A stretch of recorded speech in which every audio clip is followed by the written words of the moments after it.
Bacaan dari Kisah Para Rasul.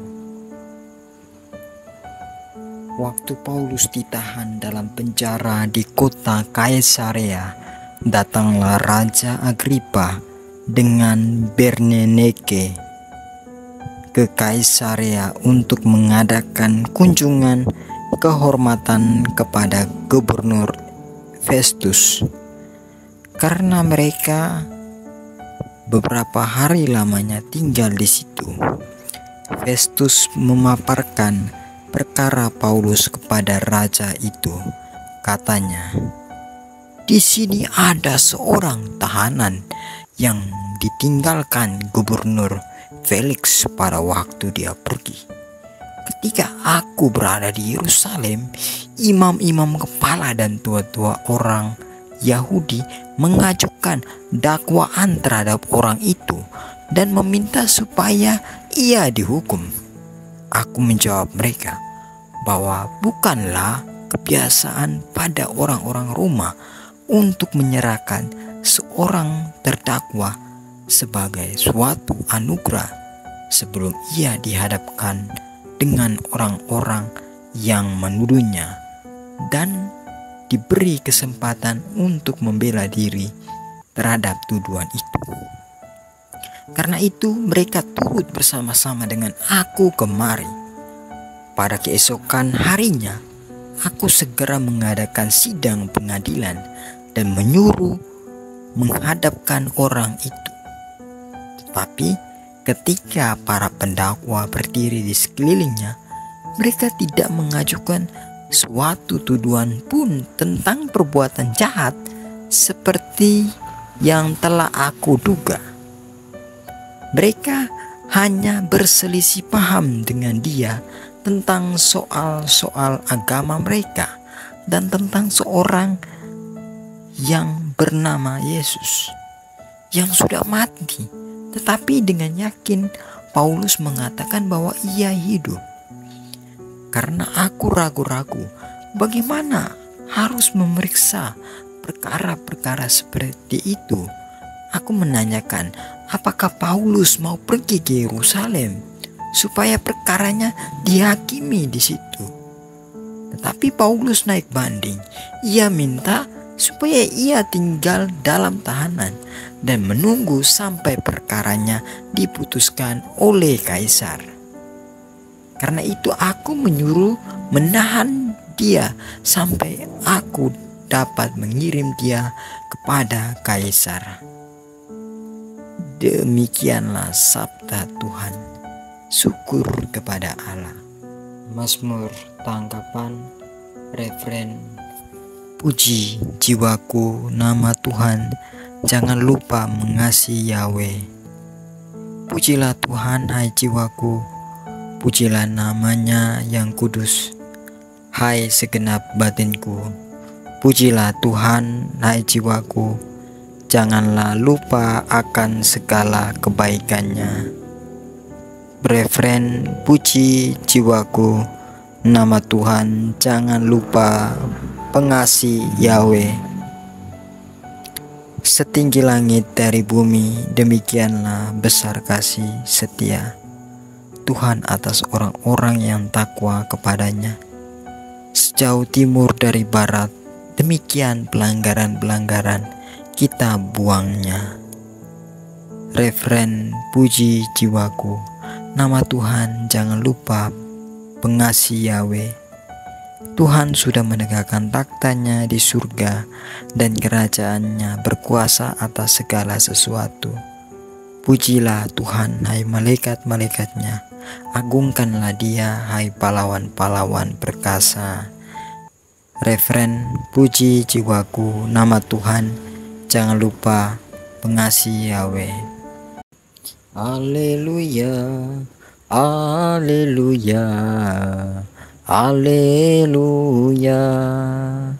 Roh Kudus akan mengajarkan segala sesuatu kepadamu. Ia akan mengingatkan kamu akan semua yang telah kukatakan kepadamu. Haleluya, haleluya. Haleluya.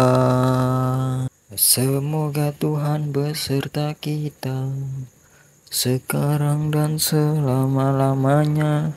Inilah Injil Yesus Kristus menurut Yohanes. Dimuliakanlah Tuhan. Yesus yang telah bangkit menampakkan diri kepada murid-muridnya. Sesudah mereka sarapan, Yesus berkata kepada Simon Petrus, "Simon, anak Yohanes, apakah engkau mengasihi aku lebih daripada mereka ini?" Jawab Petrus kepadanya, "Benar Tuhan, engkau tahu bahwa aku mengasihi engkau." Kata Yesus kepadanya, "Gembalakanlah domba-dombaku." Kata Yesus pula kepadanya untuk kedua kalinya, "Simon, anak Yohanes, apakah engkau mengasihi aku?" Jawab Petrus kepadanya, "Benar Tuhan, engkau tahu bahwa aku mengasihi engkau." Kata Yesus kepadanya, "Gembalakanlah domba-dombaku." Kata Yesus kepadanya untuk ketiga kalinya, "Simon, anak Yohanes, apakah engkau mengasihi aku?" Dan ia berkata kepadanya, "Tuhan, engkau tahu segala sesuatu. Engkau tahu bahwa aku mengasihi engkau." Kata Yesus kepadanya, "Gembalakanlah domba-dombaku. Aku berkata kepadamu, sesungguhnya ketika masih muda, engkau sendiri mengikat pinggangmu dan engkau berjalan kemana saja kau kehendaki. Tetapi jika engkau sudah menjadi tua, engkau akan mengulurkan tanganmu dan orang lain akan mengikat engkau dan membawa engkau ke tempat yang tidak kau kehendaki." Hal ini dikatakan Yesus untuk menyatakan bagaimana Petrus akan mati dan memuliakan Allah. Sesudah mengatakan demikian, ia berkata kepada Petrus, "Ikutlah aku." Demikianlah sabda Tuhan. Terpujilah Kristus. Bapak, Ibu, serta saudara-saudari yang terkasih, dalam Injil hari ini, Yesus bertanya kepada Petrus, "Petrus, apakah engkau mengasihi aku?" Bukan karena ragu, tapi untuk memulihkan Petrus yang pernah menyangkalnya. Pertanyaan itu juga ditunjukkan kepada kita. Apakah kita sungguh mengasihi Tuhan? Kasih kepada Tuhan bukan dengan kata-kata, tetapi harus nyata dalam tindakan. Setiap jawaban Petrus diikuti tugas dari Yesus. "Gembalakanlah domba-dombaku." Artinya, kasih sejati tampak dalam pelayanan. Yesus tahu Petrus, dia tidak sempurna, tapi tetap memanggilnya. Ia menjadi harapan bagi kita semua. Tuhan memakai hati yang mau bertobat dan setia. Di akhir Yesus berkata, "Ikutlah aku." Sebuah ajakan untuk hidup dalam kasih, melayani, dan tetap setia meski dalam kesulitan. Hari ini Yesus bertanya juga kepada kita, "Apakah engkau mengasihi aku?" Mari menjawab dengan hidup seturut kehendak-Nya. Semoga renungan ini menguatkan kita dalam mengimani akan Yesus Kristus dalam tugas-tugas yang Ia percayakan kepada kita. Semoga rahmat Tuhan membantu kita. Amin.